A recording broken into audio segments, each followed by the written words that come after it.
Bienvenue à ce nouveau numéro de votre opinion sur Canal Kin Télévision qui reçoit pour vous Babi Balukuna qui est analyste politique, président de l'ASBEL Action concrète pour le Congo et directeur de la bibliothèque citoyenne ici à Kinshasa, en République démocratique du Congo. Babi Balukuna, bonjour.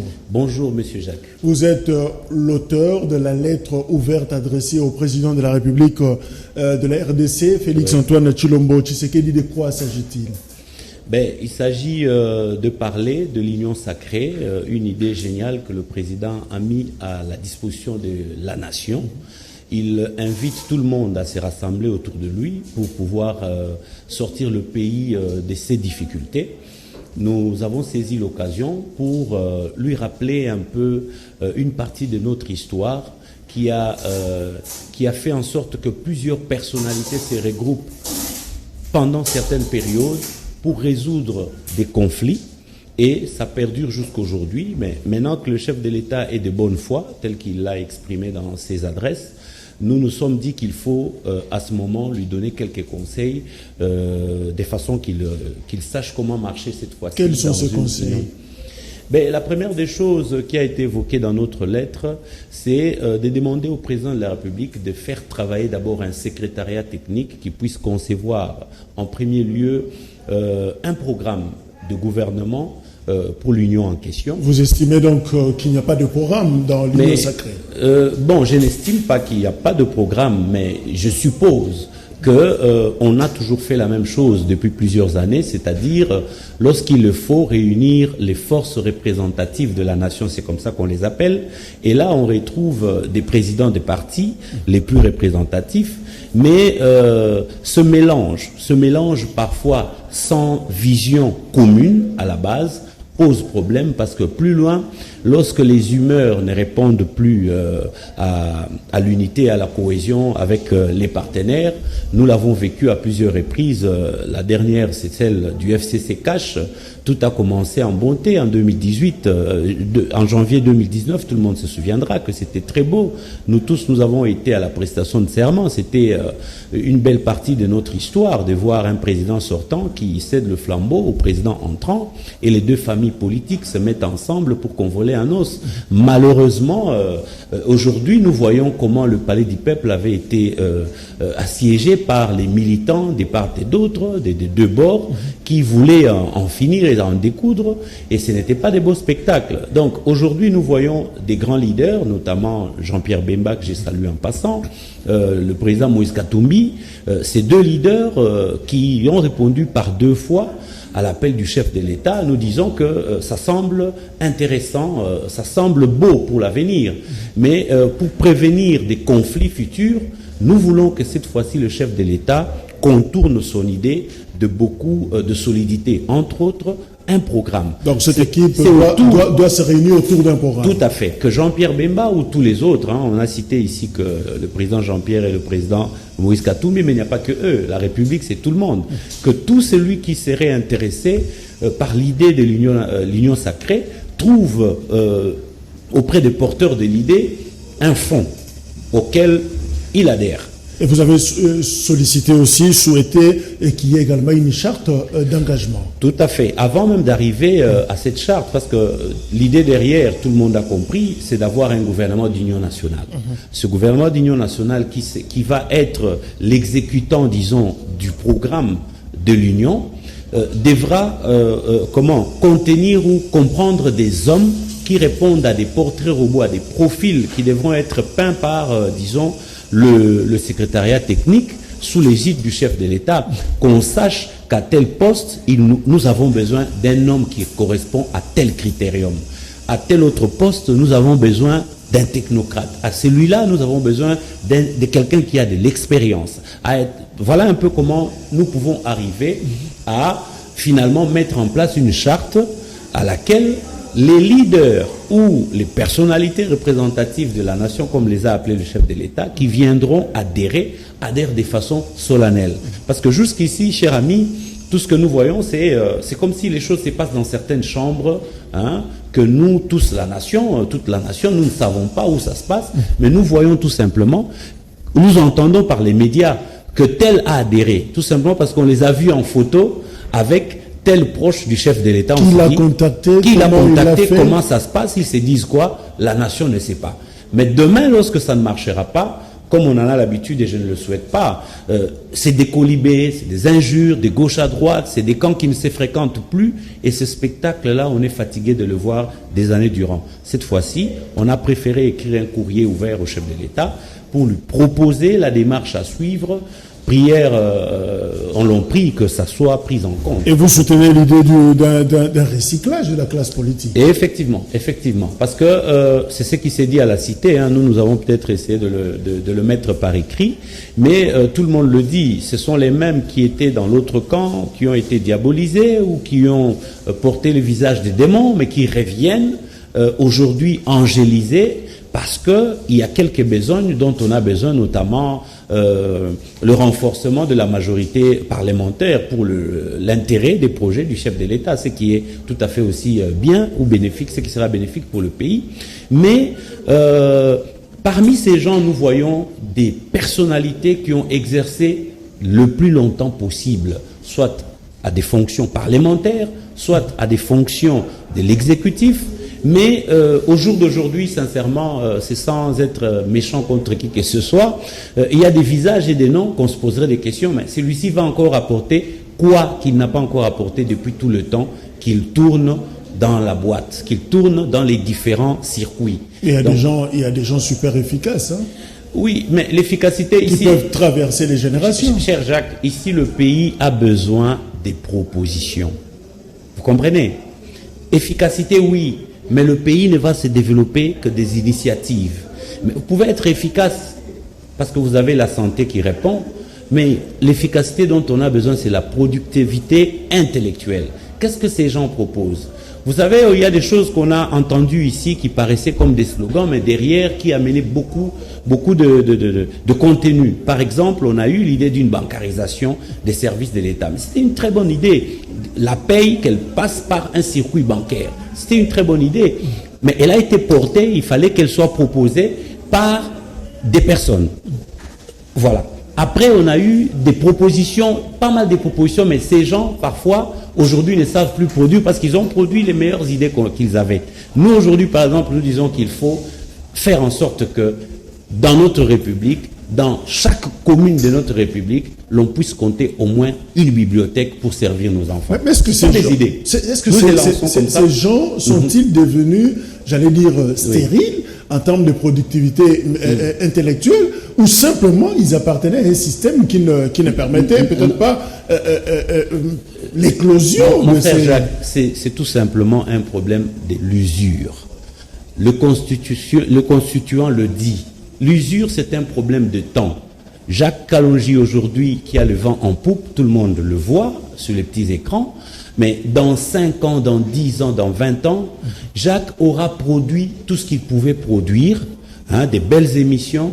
À un moment donné, on devra respecter cela. Exactement. Que demain, d'autres jeunes viennent avec peut-être une autre façon de faire qui puisse intéresser la génération des spectateurs ou des téléspectateurs de cette période-là. Donc, aujourd'hui, c'est Jacques, demain, ça devrait être d'autres personnes. Exact. Et c'est comme ça que la vie fonctionne. Nous n'inventons rien. Mais malheureusement au Congo, parce qu'il y a des circuits qui restent fermés, il y a 100 ou 200 personnes qui se sont, disons, accaparés le pouvoir. Ils se disent, demain, si je quitte bourgmestre, je deviens député. Après député, je deviens ministre. Babi Balokuna, n'êtes-vous pas en train de prêcher une union sacrée exclusive? Ah non. Qui chasse les autres? Pas du tout. Même un consultant, c'est quelqu'un qui est important. Est-ce que aujourd'hui on peut gérer notre pays sans tenir compte des matières grises, des têtes pensantes comme Papa Léon Kengo Adondo? Mais on peut aller le consulter. Il n'a pas nécessairement besoin de figurer sur un gouvernement quelconque pour servir sa nation. Aujourd'hui, il a été chef de corps. La République, par certaines lois financières, a prévu le remerciement de ceux qui ont animé les corps, les différentes structures, notamment les anciens présidents de l'Assemblée, les anciens premiers ministres. Est-ce que quelqu'un, je ne cite que Léon Kengo, je le prends parce que c'est un bel exemple, quelqu'un comme Léon Kengo Adondo aujourd'hui pour servir la République a besoin d'un salaire quelque part? Je doute fort. Donc, ici, il n'y a pas que lui. Il y a aussi beaucoup de personnalités qui ont voyagé à travers les institutions, qui ont travaillé, qui ont servi, sans toutefois maintenir à leur bilan, mais qui ont donné le meilleur d'eux. Aujourd'hui, ils peuvent servir à la jeune génération de consultants, de conseillers. Ils feront toujours partie de l'Union sacrée. Donc vous avez l'impression que Félix Tshisekedi veut prendre le même pour recommencer, pratiquement créer une nouvelle classe politique à partir de l'ancienne. Je refuse de conseiller le chef de l'État, de confirmer que le chef de l'État veut le faire, mais j'en profite tout simplement de le conseiller à ne pas le faire. C'est tout ce que j'ai essayé de faire. Le conseiller à éviter cette voie-là, parce que c'est une voie qui bloque. Vous imaginez, cher Jacques, le fait de travailler avec les mêmes personnes pendant 10, 20, 30 ans, j'ai dit bien les mêmes personnes à des postes clés. Vous savez combien de personnes qui pouvaient proposer à l'État des idées alléchantes ont été exclues aussi pendant toutes ces périodes, et d'autres en sont même morts. Ils sont morts avec leurs idées. Sans travailler. Sans travailler, sans que l'État n'en profite, la République, la nation n'en profite. C'est un manque à gagner pour notre pays. Mais qui sont à exclure? Les moboutistes, les kabylistes pères, les kabylistes juniors? Très bien. Mais il y a un mécanisme par lequel on y parvient. Je l'ai évoqué dans la lettre. Le premier mécanisme par lequel on parvient à exclure ceux qui ont des bonnes idées, c'est d'abord les élections. Les élections sont parfois taillées sur mesure. On dit, voilà, aujourd'hui on veut que on prend les blocs forts, les blocs puissants, par exemple le seuil d'éligibilité. Il faut que votre groupe parlementaire ou votre parti politique ou groupe regroupement politique accède au 1% sur toute la République pour que vos députés soient finalement pour ne pas dire nommés, soient finalement installés comme députés. Donc, on a vécu ça. Mais c'est une exclusion. Le seuil. Le seuil. Cette histoire de seuil, c'est une exclusion. J'ai parlé des votes. Mais il y a aussi un autre mécanisme qui permet d'exclure les autres. C'est justement, à chaque fois, ces conciliabules. On fait un groupe, on va à la cité de l'OUA, on prend ceux qui sont là, on les installe. Demain, quand on appelle encore des discussions, ce sont les mêmes qui reviennent à la table de dialogue, on les réinstalle à nouveau à certaines fonctions. Il faut un recyclage. Mais finalement, on a l'impression que Félix Tshisekedi fait confiance à la Mouka, à ses anciens copains, comme avait prêché le cardinal Ambongo. Et on dirait qu'il a tourné les dos aux anciens compagnons d'Étienne Tshisekedi, son défunt père. Vous pensez que ceux qui ont accompagné Tshisekedi le père sont aussi de la nouvelle génération ou de l'ancienne? Mais j'ai vu Félix Tshisekedi pendant les consultations recevoir les fils des anciens dirigeants de l'UDPS. J'ai vu. Est-ce que ce n'est pas une façon pour lui de continuer à donner de l'importance à son parti, à son histoire, à son parcours? Et bon, je ne juge pas, je vous laisse dire ce que vous dites, mais je pense que nous parlons de l'union sacrée de la nation. Il ne s'agit pas ici de l'union sacrée de l'UDPS. Il ne s'agit pas non plus de l'union sacrée de la Mouka ou des partis politiques. Parce que le président est allé plus loin dans ses consultations. Il a reçu des mamans maraîchères qui ne sont pas nécessairement des membres des partis politiques. Il a reçu des artistes musiciens qui sont apolitiques. Des enfants de la rue. Des enfants de la rue, des militaires qui sont totalement apolitiques. C'est comme pour dire, selon ma compréhension en moi, dans ma lecture, c'est comme pour dire que le président veut ouvrir la gestion de l'État à toutes les couches importantes du pays. Donc aujourd'hui, chacun peut se sentir à l'aise de se retrouver là-bas. Mais finalement, si nous voyons un gouvernement qui arrive, où nous voyons une mise en place de la fameuse union, l'union sacrée, de leur fameuse union sacrée, nous voyons que c'est un regroupement des mêmes personnes. La compréhension populaire sera celle de voir que, bon, rien n'a changé. Mais quand vous dites même personne, faites allusion à qui? Non, je ne préfère pas... Qui doit être exclu, finalement, pour être beaucoup plus concret? Non, pour être beaucoup plus concret, quelqu'un qui a fait plus de 10 ans ou 15 ans à des postes de responsabilité de l'exécutif, même du Parlement. Parce que vous avez vu au niveau du Parlement, lorsque nous analysons la productivité des lois là-bas, quel est le taux de production? Il est trop faible. Pourquoi il est faible? Parce qu'on avait cru qu'au Parlement, il faut envoyer des gens qui ont beaucoup parlé à la télévision, et quand ils arrivent là-bas, ce n'est pas ça. On avait cru qu'au Parlement, il faut envoyer des gens qui nous réunissent à la cité autour des clubs, d'amis, tout ça, qui nous donnent à manger, à boire. Mais quand ils arrivent là-bas, c'est un travail parlementaire qui doit être fourni, c'est-à-dire la production des lois, le contrôle du gouvernement, de l'exécutif. Mais malheureusement, la production est faible. Donc, ici, dans le nouveau recyclage, qu'est-ce qu'il faut faire? C'est prendre un peu des personnalités qui ont été qui ont été en arrière-plan, mais qui proposent des idées. Où le trouver? Mais ils sont là. Ils sont dans la République. D'abord, si vous partez au niveau de l'administration de l'État, vous allez trouver des archives. Moi, je suis en train de vous parler d'une deuxième lettre que je viens d'adresser à l'actuel chef de l'État. Mais si je fais la comptabilité des lettres que j'ai adressées au précédent chef de l'État, donc j'ai produit beaucoup en écrit, en proposition. Donc, s'il faut aller dans les différents services courriers des services de l'État, hein, on trouvera bien entendu beaucoup d'adresses, des lettres, des courriers adressés aux dirigeants. Et ce sont ces personnes-là qui portent des idées. Mais alors, Félix Tshisekedi, en tout cas, c'est pour la première fois pour lui de devenir président de la République. Il a il a besoin de l'expérience, il a besoin de la compétence. Il ne peut pas aussi risquer de se faire entourer par des amateurs. Non? Mais le chef de l'État, c'est la personne la plus mieux entourée dans une République. Il y a plusieurs services à son service. Si je peux me permettre cette tautologie, vous allez trouver par exemple les services d'intelligence. À quoi ça sert? À étudier des profils. Ce monsieur qu'on a vu, soit à la radio, on a entendu à la radio, on a vu à la télévision, ou dont on a entendu parler dans la presse écrite, ou qu'on a vu à la cité, hein, produire ou présenter des projets, des idées qui sont intéressantes, mais pourquoi ne pas les approcher? Pourquoi ne pas les écouter? Je ne parle pas de Babi Balukuna. Je vois une république de plus de 80 millions d'habitants. Il n'y a pas de bons profils qu'à Kinshasa, mon cher ami. Même en province. En province, il y a des bons profils, très bons profils d'ailleurs, qui proposent des idées intéressantes. Hein? Et il appartient au chef de l'État de les chercher à travers ses services. Mais ce sont des novices, ils viendront peut-être essayer, effectuer leur stage au sommet de l'État. Il faut de compétences, des expériences comme Kitenge Yesu par exemple. Je préfère ne pas citer les noms, mais je vous dis que ce ne sont pas des novices. Par exemple, je ne parle que de moi. Babi Balukuna aujourd'hui, avant d'être un acteur politique, de commencer à parler politique, j'ai œuvré dans la presse pendant plus de 15 ans avant d'en partir. Donc aujourd'hui, je suis dans le milieu associatif, j'ai plus de 10 ans d'expérience dans les milieux associatifs. Vous comprenez? Mais dans les milieux associatifs, vous travaillez dans un secteur donné. Nous travaillons par exemple dans l'éducation. Mais il y a des gens qui travaillent dans les secteurs économiques, dans les secteurs de la jeunesse, dans plusieurs secteurs. Ces gens-là, on peut aller les trouver parce qu'ils ont déjà une expérience derrière du travail qu'ils ont effectué à travers leur secteur. Donc, sur base de cela, on peut le commettre dans des services qui sont en rapport avec l'expérience qu'ils ont.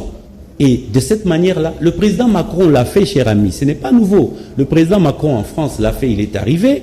Il y avait bien entendu les Républicains, le Parti Socialiste qui étaient les plus représentatifs de la France. Mais il s'est dit non, ceux-ci ont 10, 15, 20 ans d'expérience dans la gestion. Ils ont déjà produit ce qu'ils pouvaient produire. Allons un peu chercher au niveau des novices, comme vous les appelez, novices en politique, mais pas novices dans la vie de tous les jours. Donc, il faut aller chercher dans la société civile, si on peut dire ainsi, pas la société civile qui est aujourd'hui politisée dans notre pays. Mais Félix Tshisekedi n'a-t-il pas essayé en prenant par exemple ses camarades de la diaspora par exemple? Ah, mais là il y a un problème de casting. On ne parle pas en termes de camaraderie, on ne parle pas en termes de familiarité, on parle en termes de profil qui promet une possibilité de produire intellectuellement des propositions. Il ne suffit pas d'avoir un diplôme. Il ne suffit pas non plus de parler français couramment.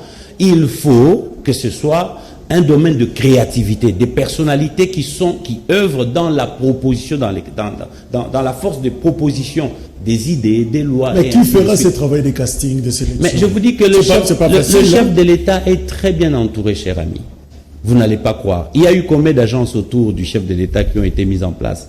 Des agences de la anticorruption, ainsi de suite. Toutes ces agences, tous ces conseillers, tous ces envoyés spéciaux, tous ces délégués qui sont à la présidence doivent aider le chef de l'État. Aider le chef de l'État, ce n'est pas lui faire des banderoles à travers la ville où on dit soutien au président de la République, ou lui créer des réunions parallèles à gauche, à droite avec des mobilisations de 20 à 100 000 personnes. Non, aider le chef de l'État, c'est se dire, oh, le président a dit qu'il veut ceci. Comment peut-il y arriver? À son su ou à son insu, qu'est-ce que je peux faire pour lui apporter des profils ou des propositions des personnes qui peuvent l'aider dans le domaine, par exemple, de pétantique, dans le domaine dans les domaines innovants. Il y en a tout plein. Moi, je ne sais pas faire aujourd'hui toute la liste de ce qui existe, mais c'est selon les besoins du président de la République qu'il faut l'aider. Le week-end dernier, le président rencontre Bemba Katumbi, oui, en présence de Kabound. Et finalement, qu'est-ce que ça cache, ces consultations bis au deuxième round? Bon, n'ayant pas été convié à cette rencontre, je suppose en tant que citoyen que le président a sûrement, au cours des premières consultations, été attentionné par ses hôtes de l'époque. Il s'est dit, par exemple, de les rappeler pour entrer en profondeur de ce qui avait été commencé aux consultations. Souvenez-vous, les consultations, c'était des passages de 5 à 10 minutes. Ceux qui ont duré le plus, c'était une histoire de 30 minutes. Mais sinon, aujourd'hui, vous avez vu que les cadres ont même changé. Il les reçoit cette fois-ci dans un salon. Hein, ça donne une image familiale. Et finalement, ils ont partagé les repas ensemble. Des détentes, c'est-à-dire qu'ils sont entrés en profondeur de ce que veut le président de la République. Et eux, aujourd'hui, je crois, ils ont approfondi leurs propositions. Aurait-il de rôle particulier à jouer, Bemba Katumbi? Ben écoutez, Moïse Katumbi, par exemple, parmi tous ceux qui viennent vers le président aujourd'hui, c'est quelqu'un qui a une représentativité au Parlement. Il compte plus de 50 députés, donc c'est un poids qui n'est pas négligeable. Jean-Pierre Bemba est à la tête d'un parti qui a une histoire, le MLC, donc ce n'est pas non plus à négliger. Donc le président peut avoir des besoins qu'il trouve comblable, si je peux le dire ainsi, par ces personnalités qu'il fait venir. Donc, peut-être que c'est un début, il va encore continuer à convier pour la deuxième fois à des consultations d'autres personnalités. Est-ce qu'il faut appeler ça Genève bis sans Fayoulou? Ça ressemble un peu bon, je ne dis pas Genève, mais ça ressemble un peu à un rafraîchissement des liens qui ont toujours existé. Parce que Moïse Katumbi, depuis 2014, avec le président Félix, ils entretiennent des liens que nous tous, nous avons eu à constater. Parce qu'à l'époque, quand on est dans l'UDPS, on a vu comment Moïse Katumbi avait facilement des entrées auprès même du président Étienne Tshisekedi d'heureuse mémoire. Donc, ça prouve qu'il y a une familiarité qui continue à se consolider à travers aussi la Mouka et ainsi de suite Genève. Donc, il y a une continuité dans cela. Mais n'oubliez pas aussi que Jean-Pierre Bemba, c'est un fils de la Deuxième République, des caciques de la Deuxième République, notamment Félix Tshisekedi. Donc, par le passé, ils sont de la même tranche d'âge. Donc, aujourd'hui, ils peuvent peut-être être en train de renforcer des liens qui ont commencé depuis le bas âge. C'est possible. Mais maintenant, cette fois-ci, au service de la République. Chacun promet chaque fois qu'il veut servir sa nation. Jean-Pierre l'a dit plusieurs fois, Moïse Katumbi également, Félix continue à le dire. Donc, espérons peut-être que ce cartel, cette fois-ci, pourra produire ce qu'il faut pour le pays, mais seulement que le président tienne compte des propositions qui viennent aussi des personnalités qui ne sont pas ceux-là. Et Fayoulou dans tout ça? Ben, ça reste un digne fils du Congo. Je ne sais pas, le président a beaucoup de services, je ne sais pas comment il le fait pour atteindre peut-être Martin Fayoulou. Je ne sais pas non plus, dans l'autre sens, c'est que peut-être Martin Fayoulou fait aussi pour atteindre son frère Félix. N'oubliez pas qu'ils ont fréquenté la même église. Donc, ce n'est pas à vous, à moi. Philadelphie, les assemblées de Dieu. Ben voilà, il n'appartient pas à moi, à vous, de leur montrer comment ils peuvent faire pour se mettre ensemble. Donc, Aujourd'hui, je suis certain que Félix Tshisekedi sait ce que vaut Martin Fayulu. S'il a besoin de lui, il sait comment faire pour l'atteindre. L'inverse aussi, Martin Fayulu, je ne crois pas qu'il considère Félix comme un pire ennemi, il le considère juste comme un adversaire politique. Et dans l'adversité politique, n'oublie pas, la politique est dynamique. Donc, vous avez longtemps évolué dans la diaspora et vous y êtes peut-être. Mais finalement, quel est l'apport de la diaspora? Parce que les critiques sur Tshisekedi sont tellement fortes. Est-ce que la Pareco de Mbanda, par exemple, peut apporter quelque chose à la gouvernance Tshisekedi? Bon, pourquoi pas. Ici, on parlait encore en termes de personnalité avant de parler d'Apareco, parce qu'Apareco, je doute fort qu'Apareco soit très implanté ici en RDC, à travers toute la République. C'est compliqué, parce que depuis que c'est créé, c'est à l'étranger. Je ne crois même pas que ce soit agréé ici. Mais la personnalité du président Ngwanda, je crois que tous les anciens du régime Mobutu ont quand même eu leur espace ici. En premier, on a parlé de Léon Kengwadondo ici tantôt. Il y a Vundo et Tepemako qui évoluent dans les cours et tribunaux. Ngwanda a évolué dans le secteur de la sécurité. Si aujourd'hui il trouve une fenêtre d'opportunité, je crois qu'il peut la saisir, pourquoi pas. Donc rien n'est exclu et la politique, je continue à dire qu'elle est dynamique.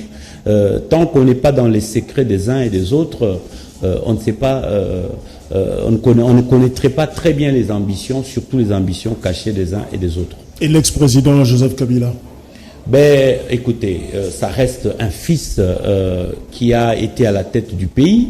Donc, un avenir heureux ou orageux finalement? Là, vous posez des questions pour que je réponde en tant qu'analyste, c'est ça? Oui, je pense qu'il a des députés au Parlement. Jusqu'aujourd'hui, nous parlons encore en termes de débat parlementaire.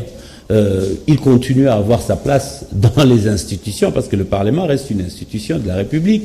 Donc, étant chef ou autorité morale d'une forte représentativité au sein de cette institution, je crois qu'il a toujours sa place. Maintenant, je crois que vous faites plus allusion au volet sécuritaire. Je crois qu'il y a eu une loi au Parlement votée pour sécuriser les anciens présidents.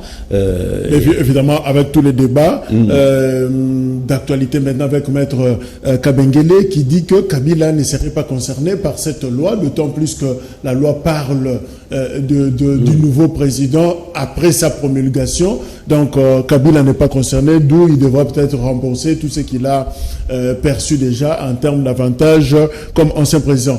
On termine. Quel est l'avenir de l'Union sacrée? Vous pensez que ça peut changer les choses? Je pense que ça peut changer les choses dès lors que le président exprime le vœu tel qu'il l'a exprimé dans ses discours. Mais maintenant, pour que ça tienne la route, il faut que le président continue à écouter. Continue à écouter. D'autres sont des cloches.